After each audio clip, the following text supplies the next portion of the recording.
Hello everyone and welcome to your own channel trending exam economics. तो आज हम लोग करने वाले हैं हमारे चैप्टर नंबर 4 का पार्ट 5।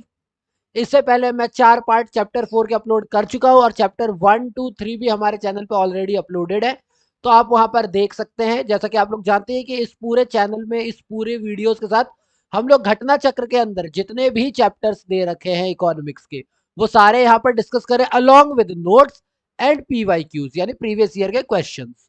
तो चलिए बिना किसी देरी के स्टार्ट करते हैं। हम लोग ऑलरेडी 140 क्वेश्चन डिस्कस कर चुके हैं। आज हम रिमेनिंग करके इस पार्ट के साथ हम लोग इस चैप्टर को एंड करेंगे और नेक्स्ट वीडियो में हम लोग जल्दी ही चैप्टर 5 लेकर के आएंगे। तो चलो क्वेश्चन नंबर 141 पढ़ते हैं। क्या बोला हुआ है कि वर्ष 1997 से 1998 के बाद से न्यूनतम समर्थन मूल्य यानी एमएसपी मिनिमम सपोर्ट प्राइस के संदर्भ में कौन सा कथन सत्य है, यानी कि इसके बाद से इनमें से कौन सा कथन सत्य है। एमएसपी C2 लागतों से अधिक रही है, ग्रेटर देन है ना।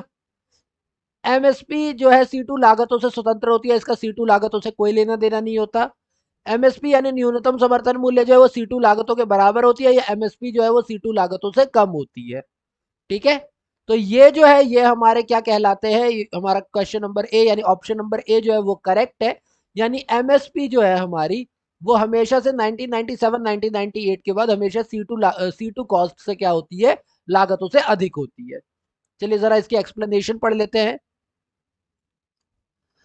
कृषि लागत एवं मूल्य आयोग यानी CACP द्वारा न्यूनतम समर्थन मूल्य को अधिक प्रभावी एवं लाभदायक बनाने हेतु लागत की वृहद संकल्पना यानी C2 एवं C3 को अपनाया जाता है। C2 लागत में वास्तविक मालिक द्वारा उत्पादन किए गए सभी वास्तविक व्यय, चाहे वो नगद हो चाहे किसी वस्तु पर किया गया हो, शामिल होते हैं। साथ ही इसमें पट्टे की जमीन यानी लीज लैंड का लगान, पारिवारिक श्रम का मूल्य यानी इम्प्यूटेड वैल्यू, स्वामित्व वाली पूंजीगत परिसंपत्तियों के मूल्य पर ब्याज यानी भूमि को छोड़ करके बाकी जो भी पूंजी है उसके ऊपर ब्याज, तथा स्वामित्व वाली भूमि का लगान यानी शुद्ध भू राजस्व शामिल होता है। ये सारी चीजें किसके अंदर शामिल होती है, C2 के अंदर। वही C3 की बात करें तो C2 के अंदर जो जो चीजें है वो, और C2 का जो भी 10% होगा वो किसानों की प्रबंधकीय पारिश्रमिक के मद्देनजर शामिल होता है। यानी मेनली आपको C2 के अंदर कौन कौन सी चीजें आती है वो याद रखनी, क्योंकि C3 क्या है, C2 प्लस C2 का 10%। लागत गणना प्रति क्विंटल एवं और प्रति हेक्टेयर दोनों ही आधारों पर होती है।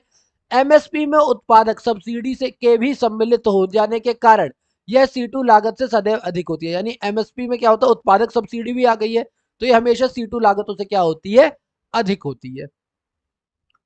Question number 142। क्वेश्चन नंबर 142 ये कहता है कि भारत में न्यूनतम समर्थन मूल्य का निर्धारण कौन करता है। भैया भारत में न्यूनतम समर्थन मूल्य जो एमएसपी जो है वो लॉन्च ही कौन करता है। कृषि लागत एवं मूल्य आयोग, कृषि मंत्रालय, वित्त आयोग, नाबार्ड, या फिर उपयुक्त में से कोई नहीं, या एक से अधिक। तो अगर आपने पढ़ा हो सबसे पहली लाइन ही ऊपर वाले में हमारी क्या थी, कृषि लागत एवं मूल्य आयोग यानी CACP।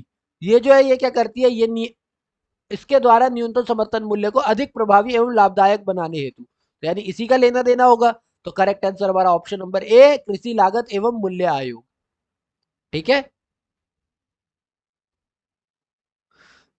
इसके बारे में क्या दे रखी है हमें एक्सप्लेनेशन। कृषिगत उपजों की कीमत पर सरकार को सलाह देने के उद्देश्य से वर्ष 1965 में कृषि मूल्य आयोग की स्थापना की गई थी। वर्ष 1985 में कृषि मूल्य आयोग का नाम बदलकर कृषि लागत और मूल्य आयोग यानी कि CACP रख दिया गया था। इसका मुख्यालय नई दिल्ली में है। इस संस्था द्वारा कुल 23 फसलों के लिए एमएसपी न्यूनतम समर्थन मूल्य की सिफारिश की जाती है, जबकि सरकार द्वारा कुल 25 फसलों के लिए एमएसपी की घोषणा की जाती है। ये 23 फसलों के लिए कहते हैं कि हमें एमएसपी बताओ, पर सरकार 25 फसलों के लिए देती है। हालांकि गन्ने के लिए न्यूनतम समर्थन मूल्य नहीं बल्कि उचित एवं लाभकारी मूल्य दिया जाता है। एमएसपी गन्ने पर नहीं दी जाती है, उचित एवं लाभकारी मूल्य दिया जाता है। ये हम प्रीवियस क्वेश्चंस में पढ़ भी चुके हैं।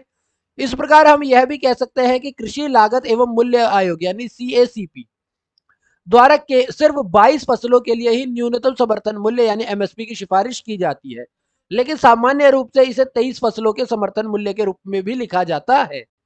कृषि लागत एवं कृषि आयोग फसलों में न्यूनतम समर्थन मूल्य एमएसपी निर्धारण संबंधी सिर्फ सिफारिश संतुष्टि होती है।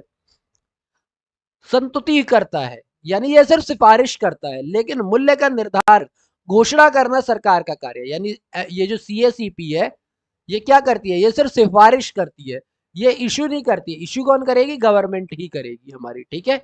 प्रश्नानुसार इस प्रकार का उत्तर विकल्प ई होना चाहिए, लेकिन बिहार लोक सेवा आयोग ने इस उत्तर का, इसका विकल्प क्या माना था, ए माना था। क्योंकि सीधी सी बात है, हम क्या कह रहे हैं, सरकार इशू करती है और सरकार जो है वो इसमें कोई सा ऑप्शन दे नहीं रखा है, तो इसका मतलब है उपयुक्त में से कोई नहीं होना चाहिए। लेकिन जब ये क्वेश्चन ही कहां से आया है, बिहार पीसीएस का आया हुआ है, तो बिहार पीसीएस ने ए जो है वही करेक्ट आंसर दे रखा था, इसीलिए इस बुक में ए करेक्ट आंसर दिया गया है, ठीक है। चलिए क्वेश्चन नंबर 143 पर आते हैं। न्यूनतम समर्थन मूल्य का निर्धारक कौन है, भारतीय कृषि अनुसंधान परिषद, राज्य सरकार, कृषि लागत एवं मूल्य आयोग, या इनमें से कोई नहीं। तो जैसा अब बिहार का है, तो बिहार और यूपी का तो बहुत सारी चीजें मिलती है ना, तो 2008 में जब यूपी पीसीएस में भी ये सवाल पूछा गया था, तो इसका करेक्ट आंसर सी ए सी पी ही लिया गया था, कृषि लागत एवं मूल्य आयोग। क्वेश्चन नंबर 144, निम्न में से कौन फसलों में न्यूनतम समर्थन मूल्य निर्धारण संबंधी संस्तुति करता है, यानी कौन है जो सिफारिश करता है एमएसपी के लिए, यही है इसका तो करेक्ट आंसर ही यही है, कृषि लागत एवं कीमत आयोग। सी जो है ये हमारा करेक्ट आंसर होगा, ये 2015 का क्वेश्चन है। तो कौन निर्धारण संस्तुति करता है, ये सिफारिश कौन करता है, ये सीएसीपी ही करती है, ठीक है। क्वेश्चन नंबर 145 पर आते हैं। निम्नलिखित कथनों पर विचार कीजिए, कृषि लागत और कीमत आयोग 32 फसलों के लिए न्यूनतम समर्थन मूल्यों की सिफारिश करता है, ये तो हमने अभी पढ़ लिया, ये तो गलत है, हमने अभी पढ़ा था 23 के लिए करता है। केंद्रीय उपभोक्ता मामलों, खाद्य एवं सार्वजनिक वितरण मंत्रालय ने राष्ट्रीय खाद्य सुरक्षा मिशन आरंभ किया। अब ये करेक्ट है कि नहीं है, ये जरा हम ऊपर देखते हैं।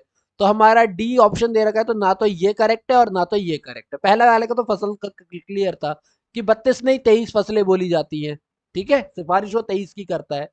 दूसरा भी हमारा नहीं है, यानी केंद्रीय उपभोक्ता मामलों खाद्य सार्वजनिक वितरण मंत्रालय ने राष्ट्रीय खाद्य सुरक्षा मिशन का आरंभ नहीं किया था। जरा इसकी एक्सप्लेनेशन पढ़ लेते हैं।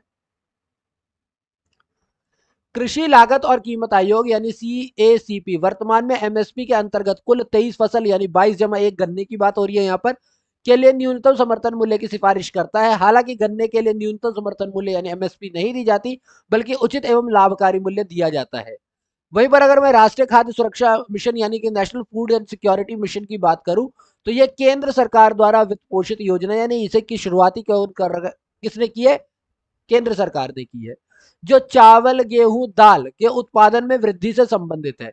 वर्तमान में इसके अंतर्गत मोटे अनाज को भी शामिल कर लिया गया है। इसका क्रियान्वयन कृषि मंत्रालय द्वारा किया जाता है। इस मिशन का प्रारंभ 2007-8 में हुआ था, ठीक है, तो है ये केंद्र मंत्रालय के द्वारा किया गया।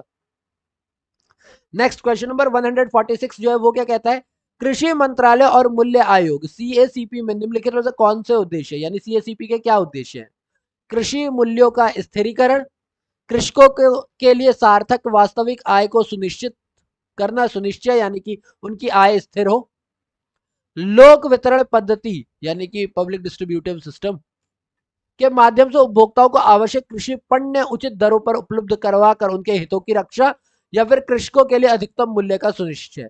इनमें से कौन सा इसका उद्देश्य, तो इसके उद्देश्य कृषकों के लिए अधिकतम मूल्य का सुनिश्चय ये इसके लिए नहीं है, बाकी तीनों इसके उद्देश्य हैं। कृषि के मूल्यों का स्थिरीकरण इसका है, कृषकों के लिए सार्थक वास्तविक आय स्तरों का सुनिश्चित करना है, और पीडीएस के माध्यम से लोगों को उचित रेट पे उपलब्ध करवाना खाना, ये भी इसका उद्देश्य है। तो हमारा क्वेश्चन नंबर क्या हो जाए, ऑप्शन नंबर 1, 2, 3 ये तीनों करेक्ट हो जाएंगे। कृषकों के लिए अधिकतम मूल्य का सुनिश्चय ये इसका ऑप्शन नहीं है। जरा देख लेते हैं।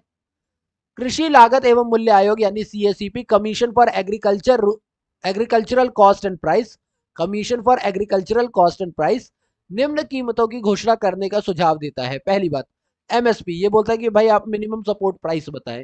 ये वह कीमत है जिन पर सरकार कृषि उत्पादों को खरीदने के लिए तैयार रहती है। एमएसपी यह सुनिश्चित करता है कि कृषि उत्पादों की कीमत न्यूनतम समर्थन की कीमतों से नीचे नहीं जाएगी।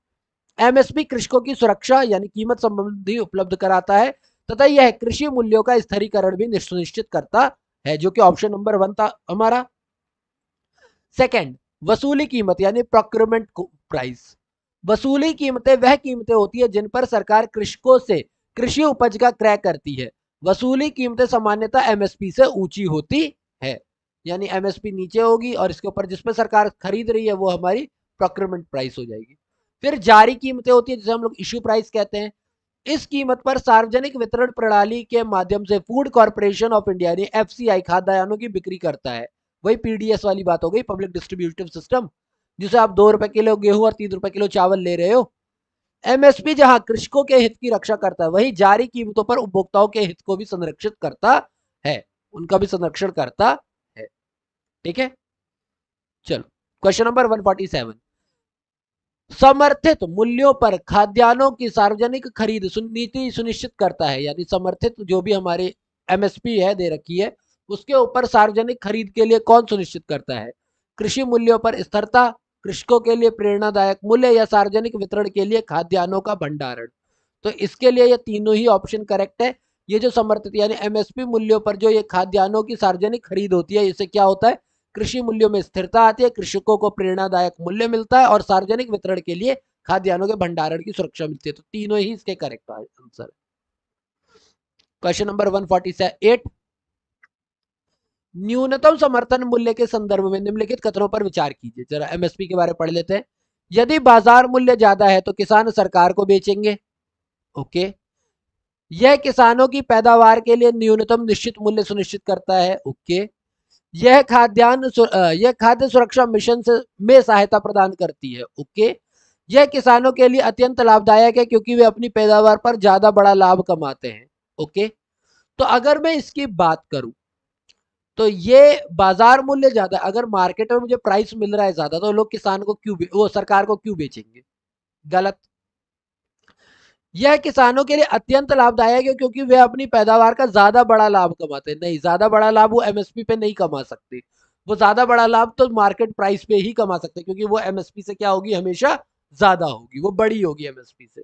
ठीक है, तो इसीलिए वो एमएसपी पे ज्यादा बड़ा लाभ नहीं कमा सकते। तो हमारा सेकंड और थर्ड जो है ये हमारा करेक्ट होगा। तो सेकंड और थर्ड यानी डी हमारा करेक्ट आंसर होगा।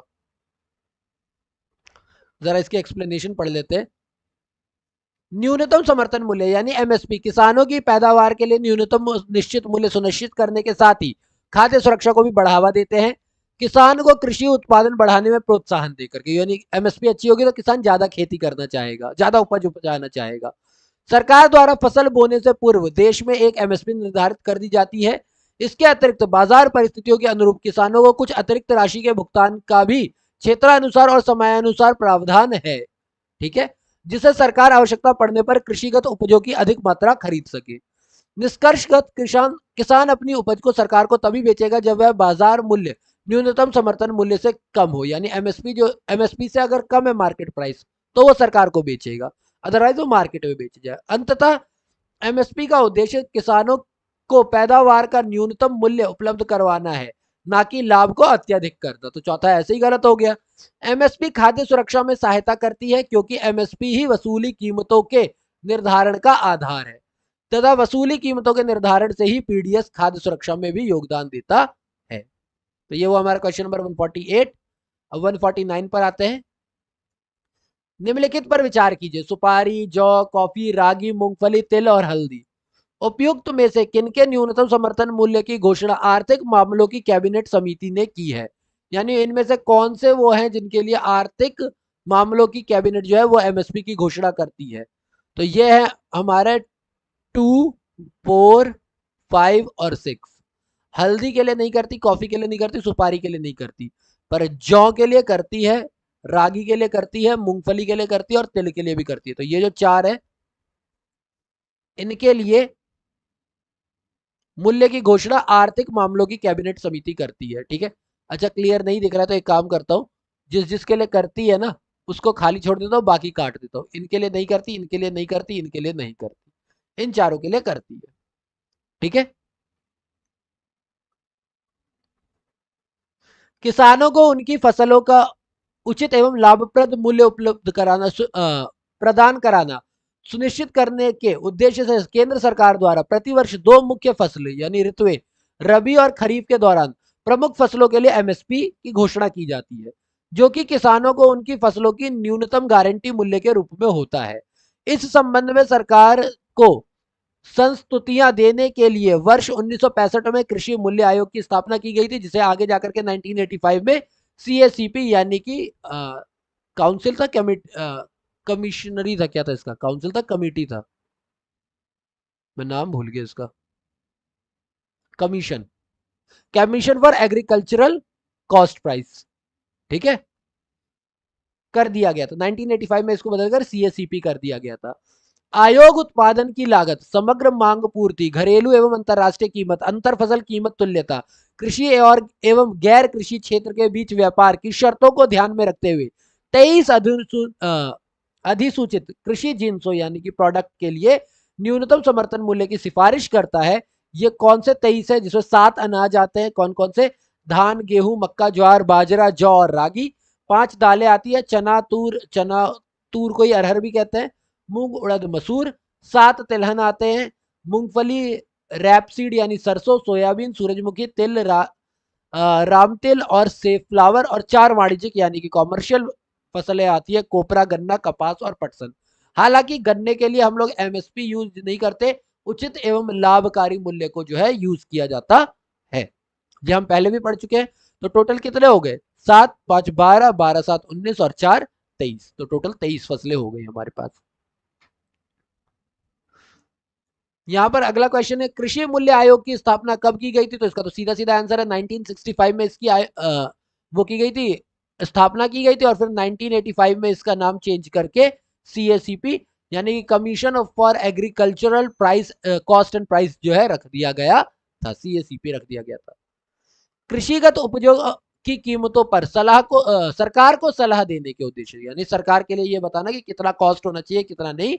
वर्ष 1965 में कृषि मूल्य आयोग की स्थापना की गई थी। वर्ष 1985 में कृषि मूल्य आयोग का नाम बदल करके कृषि लागत और मूल्य आयोग कर दिया गया था।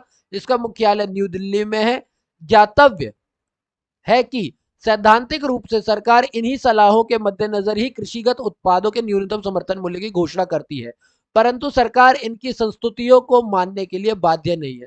सरकार इनको एज अ बेस यूज कर सकती है, एज अ एग्जाम्पल यूज कर सकती है, पर जरूरी नहीं है कि इन्होंने जो बोला सरकार को वही रेट देने ही पड़ेंगे। नाउ, गेहूं के समर्थन मूल्य की अनुशंसा कौन करता है, योजना आयोग, भारतीय रिजर्व बैंक, राष्ट्रपति, या फिर कृषि लागत एवं मूल्य आयोग। तो हमने अभी जब ऊपर पढ़ा था अनाजों के बारे में, तो यहाँ पर हमने 7 जो पढ़े थे, 7 अनाज, इसके अंदर धान भी था, गेहूं भी था, तो गेहूं की बात हो रही है यानी सीएसीपी कर रहा है, तो यानी कि इसकी अनुशंसा कौन करता है, सीएसीपी करता है। आप लोग टेंशन ना लो, ये जो मैं ऊपर नीचे करके पढ़ा रहा हूँ तो ये इसकी दिक्कत नहीं है, मैं इसके पीडीएफ का लिंक जो है वो भी डिस्क्रिप्शन बॉक्स में डाल दूंगा। आप उस लिंक को करोगे, मेरे पास मेल आ जाएगी, मैं आपको अलाउ कर दूंगा, आप आराम से वहां से पढ़ सकते हो, ये पूरी पीडीएफ आपके पास आ जाएगी, तो आप पीडीएफ को भी खुद से पढ़ सकते हो। खाद्यान्नों के समर्थन मूल्य की संतुति देता है, यानी खाद्यान्नों के लिए जो कौन सिफारिश देता है, योजना आयोग, कृषि लागत एवं मूल्य आयोग, कृषि मंत्रालय और सिंचाई मंत्रालय।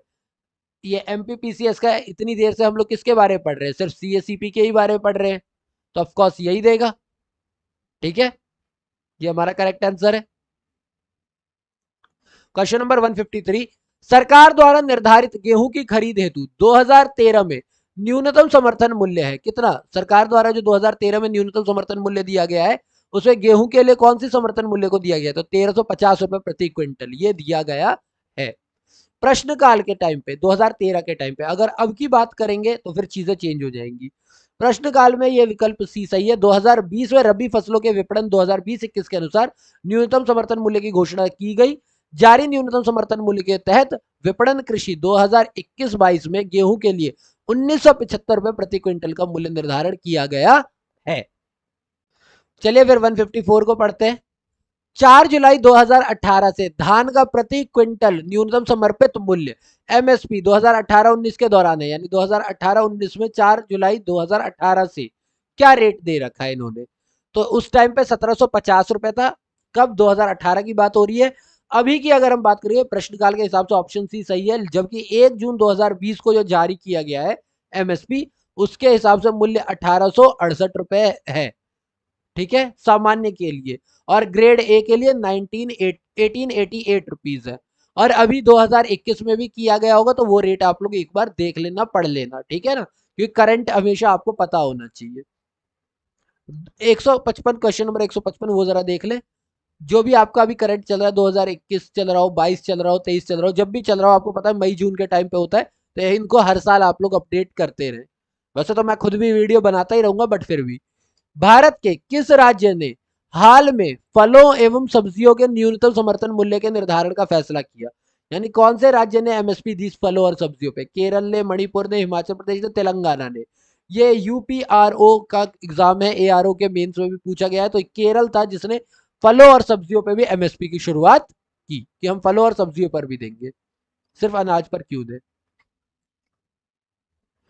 अक्टूबर 2020 में केरल सरकार ने फलों एवं सब्जियों के एमएसपी के निर्धारण का फैसला किया, जो 1 नवंबर 2020 से प्रभावी है। फलों एवं सब्जियों के न्यूनतम समर्थन मूल्य का निर्धारण करने वाला केरल देश का पहला राज्य है। केरल सरकार ने कुल 16 फलों और सब्जियों के न्यूनतम समर्थन मूल्य के निर्धारण का फैसला किया है, जिसका आधार मूल्य यानी बेस प्राइस उत्पादन लागत यानी प्रोडक्शन कॉस्ट से 20% अधिक होगा, जिससे किसानों को अपने उत्पादन लागत के साथ साथ लाभ भी प्राप्त हो सके। यानी सिर्फ कॉस्ट नहीं होगी, कॉस्ट के साथ 20% और लिया जाएगा। क्वेश्चन नंबर 156, मूंगफली के लिए भारत सरकार द्वारा घोषित न्यूनतम समर्थन मूल्य 1995-96 के लिए कितना था? तो 1995 की बात है, प्रश्नकाल के हिसाब से बात होगी, तो 1995-96 के टाइम पे मूंगफली के लिए जो रेट दिया गया था वो 900 रुपए प्रति हेक्टेयर होगा, ये 900 रुपए था। उस टाइम के लिए ऑप्शन ए सही था, लेकिन 1 जून 2020 को क्या किया गया है, खरीफ फसलों के लिए जो एमएसपी जारी की गई है, उसमें मूंगफली के लिए 5,275 रुपए घोषित किए गए हैं। 2019-20 में ये 5,090 रुपए था। और जैसे जैसे आप जिस भी साल एग्जाम दे रहे हो, तो आपको पता है कि मई जून के टाइम पर ये निकलता है, तो आप हर बार जब भी एमएसपी आए, तो आप उसे अपडेट होते रहना, एक बार करंट हमेशा आप याद रखना। 157, मूल्य जिस पर सरकार खाद्यान्न का क्रय करती है वो क्या कहलाती है? यानी सरकार कौन से रेट पर खरीदती है? एमएसपी पे करती है, बाजार मूल्य पे करती है, परिसीमन पर करती है, अधिप्राप्ति पर करती है? तो सरकार किस पर खरीदती है? अधिप्राप्ति। एमएसपी बहुत सारे बच्चे इसका आंसर लगा देंगे, लेकिन एमएसपी नहीं। एमएसपी तो वो रेट होता है जिस पर सरकार गारंटी देती है कि हम खरीद लेंगे, पर वो खरीदती किस पे है? अधिप्राप्ति यानी प्रोक्योरमेंट प्राइस पे। इसी को वसूली मूल्य भी कहते हैं। कृषकों से कृषि उपज का क्रय करती है। अधिप्राप्ति मूल्य समानता एमएसपी से क्या होते हैं? ज्यादा ही होते हैं। क्वेश्चन नंबर 158 की बात करते हैं। सार्वजनिक वितरण प्रणाली यानी पीडीएस, पब्लिक डिस्ट्रीब्यूटिव सिस्टम को बनाए रखने और सुरक्षित भंडारण के निर्माण के लिए जिन कीमतों पर सरकार खाद्यान्न खरीदती है, वो कौन सी कीमतें होती है? न्यूनतम समर्थन कीमतों के नाम से जानी जाती है, वसूली कीमतों के नाम से जानी जाती है, निर्गमन कीमतों के नाम से जानी जाती है, या फिर सीलिंग कीमतों के नाम से जानी जाती है? तो ये जानी जाती है वसूली कीमतों के नाम से। सरकार जो सामान खरीदती है वो किस पे खरीदती है? वसूली कीमतों पर खरीदती है। मैंने बताया ना, एमएसपी तो गारंटी है जो सरकार देती है कि कम से कम इतने पे खरीद ही लेंगे, पर नॉर्मली वो उससे ज्यादा पे ही खरीदती है। 159, निम्नलिखित में से कौन सी एक फसल नकदी नहीं है, नकद फसल नहीं है? तंबाकू, कपास, सोयाबीन और रबड़।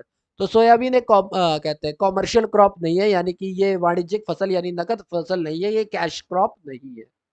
ठीक है, प्रश्नगत विकल्पों में से तंबाकू, कपास, रबड़ तो नकदी फसल यानी कैश क्रॉप है, अंतर्गत आता है, जबकि सोयाबीन जो है वो नकद फसल नहीं है। 160 की बात करते हैं।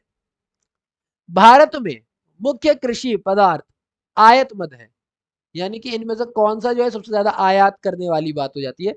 दाल है, कॉफी है, चीनी है, या खाने योग्य तेल है? तो यहाँ पर प्रश्नकाल यानी कि बात करते हैं 2010 की, और वर्तमान दोनों ही जगह पर हम लोग सबसे ज्यादा आयात किस चीज का कर रहे हैं? खाने योग्य तेल का। आर्थिक समीक्षा 2020-21 के अनुसार, जो मैंने पहले भी बता रखा है आपको, 18-19 और 19-20 में खाद्य एवं संबंध वस्तुओं का कुल आयात का हिस्सा क्रमशः 3.2%, 3.5% रहा, जिसमें खाद्य तेल का हिस्सा इसी अवधि में 1.9 और 2% रहा है। तो हम सबसे ज्यादा क्या आयात करते हैं? हम खाने योग्य तेल जो है सबसे ज्यादा आयात करते हैं। ठीक है, जबकि हमारे निर्यात हेतु, क्वेश्चन नंबर 161 है, निर्यात हेतु आम की पसंदीदा प्रजाति, यानी कौन सा आम जो है, कौन सा मैंगो जो है हम सबसे ज्यादा निर्यात करते हैं? दशहरी, लंगड़ा, अल्फांसो या आम्रपाली? एक ही अंग्रेजों वाला नाम लग रहा है। एक ही लग रहा है अंग्रेजों वाला नाम, बस अल्फांसो, यही करेक्ट होगा। लंगड़ा, आम्रपाली, दशहरी ये तो होगा नहीं, ठीक है ना। अंग्रेजों वाला लग रहा है एक ही नाम, अल्फांसो। इसी से हमारा स्लाइस भी तो बनता है, रियल अल्फांसो आमो से, ठीक है। तो उत्तर सी। ओके। निर्यात हेतु आम की सबसे पसंदीदा प्रजाति जो है वो अल्फांसो या फिर अल्फांसो है। भारत में इसका प्रमुख उत्पादक राज्य महाराष्ट्र है, जिसे हमारे यहाँ मालदा आम के नाम से भी जानते हैं। मालदा जो आप लोग बोलते खाते हो, उस नाम से भी जानते हैं, ठीक है। वैसे अल्फांसो ही है, पर हम लोग तो मालदा के नाम से भी चला लेते हैं। 1960 162 की बात करते हैं, क्वेश्चन नंबर 162 की। संघ सरकार के 2011-12 के बजट में किसानों के लिए बैंक ऋण के समानुसार भुगतान की प्रभावी ब्याज दर क्या है? यानी क्वेश्चन नंबर 2011 का है, तो उस टाइम के हिसाब से जो बैंक ऋण है उसके ऊपर जो भुगतान के लिए जो ब्याज दर है वो कितनी थी? तो उस टाइम के हिसाब पे 4% थी, ठीक है।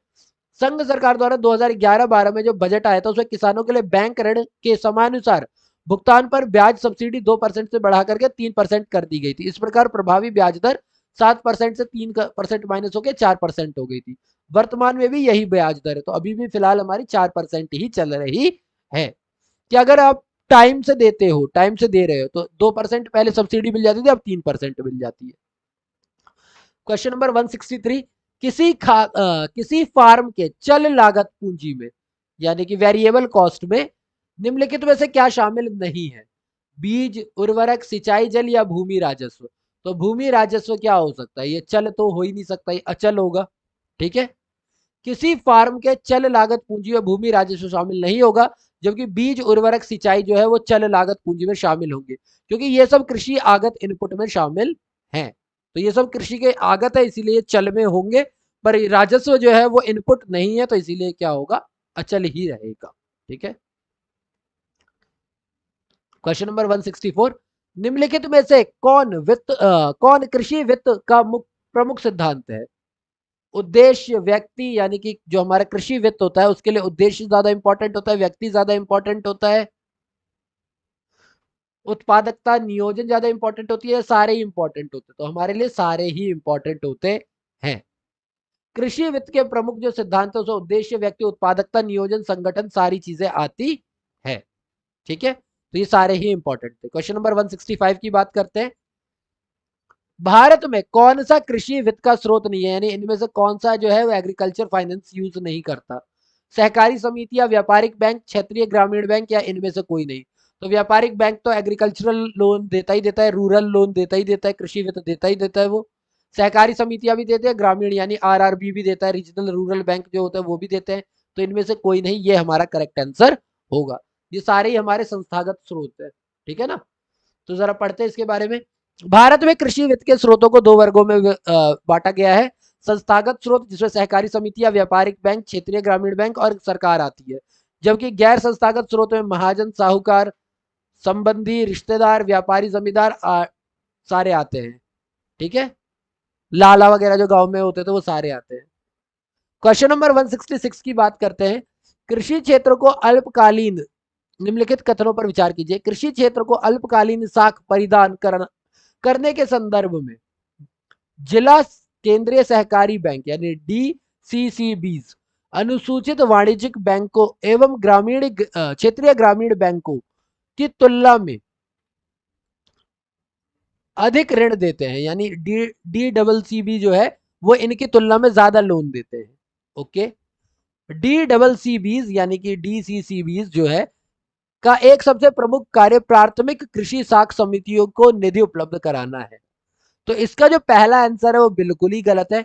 ग्रामीण क्षेत्र बैंक और अनुसूचित वाणिज्यिक बैंक ये जो है ये ज्यादा लोन देते हैं, डीसीसी भी इतना ज्यादा लोन नहीं देती है। हाँ, ये बात करेक्ट है कि डीसीसी भी जो है वो प्राथमिक कृषि साख समितियों को निधि उपलब्ध कराती है, यानी फंड उपलब्ध कराती है। तो केवल दो हमारा करेक्ट आंसर होगा, बी हमारा करेक्ट आंसर है, ठीक है। जिला केंद्रीय सहकारी बैंक एक सहकारी बैंक है जो सहकारी समितियों को कृषि ऋण एवं अन्य प्रकार के ऋण उपलब्ध कराते हैं। कृषि क्षेत्र को अल्पकालीन साख परिधान करने के संदर्भ में सहकारी बैंकों की हिस्सेदारी लगभग 15% है, जबकि अनुसूचित वाणिज्यिक बैंकों और क्षेत्रीय ग्रामीण बैंकों की हिस्सेदारी क्रमशः 79% और लगभग 0.5% है। तो इसीलिए ये तो गलत ही हो गया। अगर सिर्फ क्षेत्रीय ग्रामीण बैंकों की बात करता तो शायद हमारा आंसर अलग होता, पर यहाँ पर वाणिज्यिक बैंक भी है जो कि 79% है। डीसीसीबी का एक जिले में विशेष में स्थित होता है, यानी एक जिले में होते हैं ये। तो इसका मेन कार्य ये है कि प्राथमिक कृषि साख समितियां जो है उनके लिए फंड उपलब्ध करवाएं। तो ये जो है हमारा डीसीसीबीज, ये जो है ये सबसे ज्यादा लोन प्रोवाइड नहीं करवाती है। ये बेसिकली जो प्राथमिक साख समितियां होती है उनको क्या करती है, फंड इकट्ठा करवा के देती है। 167, किसानों को उनकी अल्पावधि और दीर्घावधि आवश्यकताओं के लिए अनेक स्रोतों से ऋण प्रदान किया जाता है।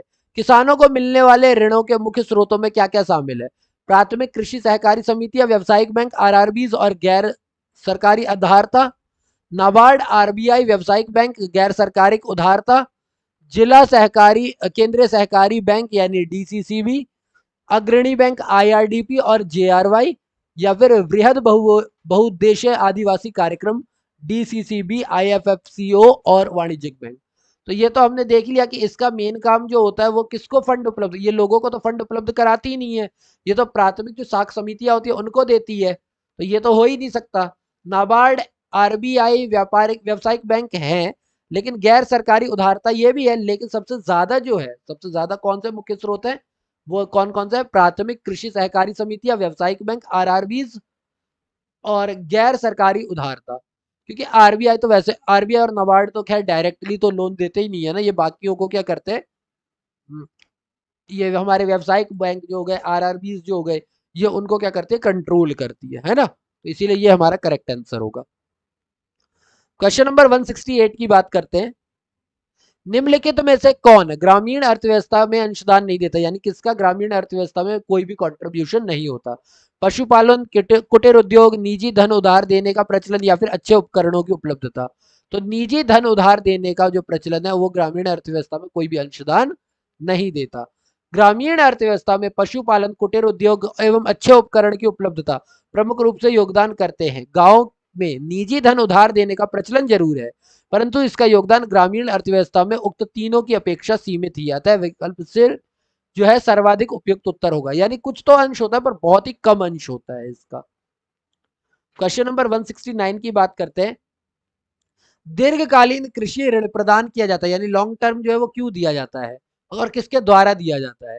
प्राथमिक सहकारी सोसाइटी द्वारा, जिला सहकारी बैंक द्वारा, भूमि विकास बैंक द्वारा या राज्य सहकारी बैंक द्वारा। तो लॉन्ग टर्म लोन जो है वो वैसे भी भूमि से रिलेटेड या बड़े कामों से रिलेटेड होगा। तो ये देता कौन है? ये लैंड डेवलपमेंट बैंक यानी भूमि विकास बैंक, एलडीबीज देते हैं ये, ठीक है, लैंड डेवलपमेंट बैंक वगैरह देते हैं। तो ग्रामीण शाख की दीर्घकालीन आवश्यकता की पूर्ति भूमि विकास बैंक करते हैं, क्यों इन्हें भूमि बंधक बैंक भी कहते हैं। क्वेश्चन नंबर 170 की बात करते हैं। क्वेश्चन नंबर 170 कहता है कि हाल के वर्षों में भारत में कृषि वित्त का सबसे बड़ा स्रोत निम्नांकित में से कौन सा एक है, यानी इनमें से कौन सा जो है वो सबसे बड़ा स्रोत है कृषि वित्त का? वाणिज्यिक बैंक, सहकारी बैंक, क्षेत्रीय ग्रामीण बैंक या भूमि विकास बैंक? 2006 की बात हो रही है। उस टाइम पर जो सबसे बड़ा स्रोत था वो कौन था? वाणिज्यिक बैंक। सबसे ज्यादा लोग कृषि के लिए लोन कहां से ले रहे थे? कॉमर्शियल बैंक से ही ले रहे थे। प्रश्नकाल तथा नाबार्ड की विकास रिपोर्ट 2019-20 के अनुसार भी, यानी वर्तमान में भी, भारत में कृषि वित्त का सबसे बड़ा स्रोत वाणिज्यिक बैंक था। नाबार्ड वार्षिक रिपोर्ट 2019-20 के अनुसार वर्ष 19-20 के में कृषि क्षेत्र को दिए गए ऋणों में विभिन्न संस्थाओं के योगदान को इस घटते क्रम में रखा गया है। वाणिज्यिक बैंक ने सबसे ज्यादा 77.2%, फिर क्षेत्रीय ग्रामीण बैंक, रीजनल रूरल बैंक ने 11.9% और सहकारी बैंक ने 10.9%। तो जिस टाइम पे 2006 की बात करें या अभी की बात करें, दोनों ही टाइम पर सबसे ज्यादा वाणिज्यिक बैंकों ने ही लोन प्रोवाइड करवाया है। चलिए क्वेश्चन नंबर 171 पढ़ते हैं। भारत में कृषि साख के संस्थागत स्रोत निम्न है, ये तीन है, सहकारी बैंक है, क्षेत्रीय व्यापारिक बैंक है, वाणिज्यिक बैंक है। निम्न में से उनके महत्व के अनुसार घटते क्रम में कौन सा सही अनुक्रम है, यानी घटते हुए क्रम में सबसे ज्यादा किसका हिस्सा है, फिर उसके बाद कौन सा, उसके बाद कौन सा। तो 2004 का क्वेश्चन है, उस टाइम के हिसाब से बात करें तो ऑप्शन नंबर डी जो है वो करेक्ट था, यानी सबसे ज्यादा वाणिज्यिक बैंक, उसके बाद सहकारी बैंक, उसके बाद क्षेत्रीय ग्रामीण बैंक। लेकिन अगर मैं अभी की बात करूं तो उस टाइम के हिसाब से क्षेत्रीय ग्रामीण बैंक कहते हैं, इस टाइम के हिसाब से हमारा कितना हो जाएगा, ये हो जाएगा क्षेत्रीय ग्रामीण बैंक, फिर सहकारी बैंक और फिर वाणिज्यिक बैंक। अभी के हिसाब से 213 है, यानी कि ये है, पहले के हिसाब से 312 था। ठीक है, क्वेश्चन नंबर 172 की बात करते हैं। भारत में निम्नलिखित में से किसकी कृषि तथा सह संबंध गतिविधियों में ऋण के वितरण में सबसे अधिक हिस्सेदारी है? 2011 का क्वेश्चन है। अगर मैं बात करता हूं तो हमें पता है कि सबसे ज्यादा हिस्सेदारी किसकी है? वाणिज्यिक बैंकों की। वाणिज्यिक बैंकों ने ही सबसे ज्यादा दिया है। 2019-20 के हिसाब से 77% के करीब, 77.9 और 6% के करीब जो है दिया है। ठीक है, 77.2% एक्चुअली, सॉरी मैं गलत बोल रहा हूँ, 77.2%। 173 की बात करते हैं। हाल के वर्षों में निम्न में से कौन कृषि संबंधित क्रियाओं हेतु सबसे कम संस्थागत साख प्रदान कर रहा है, यानी सबसे कम जो है कौन संस्थागत दे रहा है? तो वाणिज्यिक बैंक तो सबसे ज्यादा देता है, ये तो हो ही नहीं सकता आंसर। विदेशी निजी बैंक, सहकारी बैंक, ग्रामीण क्षेत्रीय बैंक, तो ये सारे तो दे ही रहे हैं। सबसे कम जो है वो विदेशी निजी बैंक ही देता है।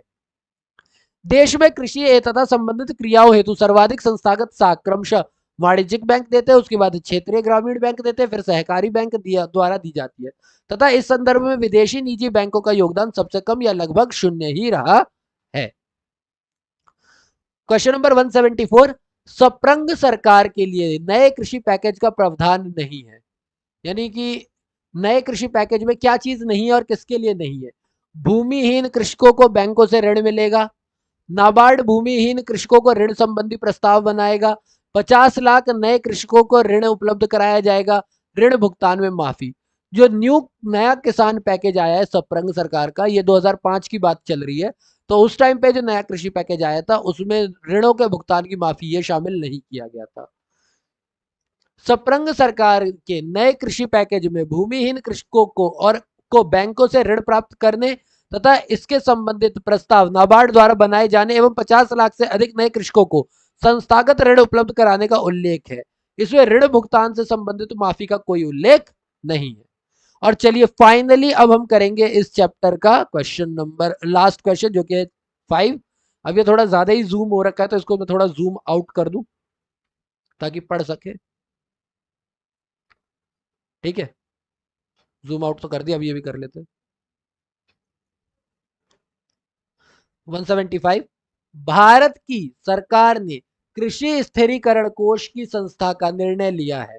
ठीक है, तो यानी भारत की सरकार ने कृषि स्थिरीकरण की कोष की स्थापना का निर्णय लिया। किस चीज के लिए? आलू और प्याज के उत्पादन के लिए, गन्ना उत्पादकों के लिए, काफी और चाय के लिए और टमाटर के उत्पादकों के लिए। तो सी हमारा करेक्ट आंसर है। भारत सरकार ने कीमत स्थिरीकरण कोष जो है इसकी स्थापना किसके लिए की है? कॉफी और चाय उत्पादकों के लिए की है। ये 2006 का क्वेश्चन है, उसी टाइम पे आया था। जरा पढ़ लेते हैं।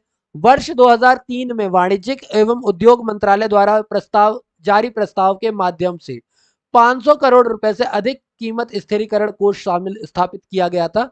इस कोष का उपयोग चाय, कॉफी, रबड़, तंबाकू की कीमतों को स्थिर रखने हेतु किए जाने का प्रावधान था। फिर उसके आगे यह योजना है जो कि ज्यादा कुछ दिया नहीं गया है इसके बारे में। ठीक है, और यह योजना नॉर्मली इसी के बारे में थी, ये अधूरी जानकारी है, ये चीज बिना मतलब मिस प्रिंटिंग है। तो जो 2003 में ये चीज यूज की गई थी, उस टाइम के हिसाब से क्या किया गया था कि भैया 500 करोड़ रुपए जो है वो किसके लिए किए जाएंगे? चाय, कॉफी, रबड़, तंबाकू, इन चीजों के लिए किए जाएंगे। तो कॉफी और चाय हमारा करेक्ट आंसर हो जाएगा। सो दैट्स बीन सेड, ये हमारा चैप्टर नंबर 4 जो है कंप्लीट हुआ, जो कि कृषि से रिलेटेड था। ठीक है, आपको यहाँ पे सारे पार्ट अवेलेबल है मेरे चैनल पे।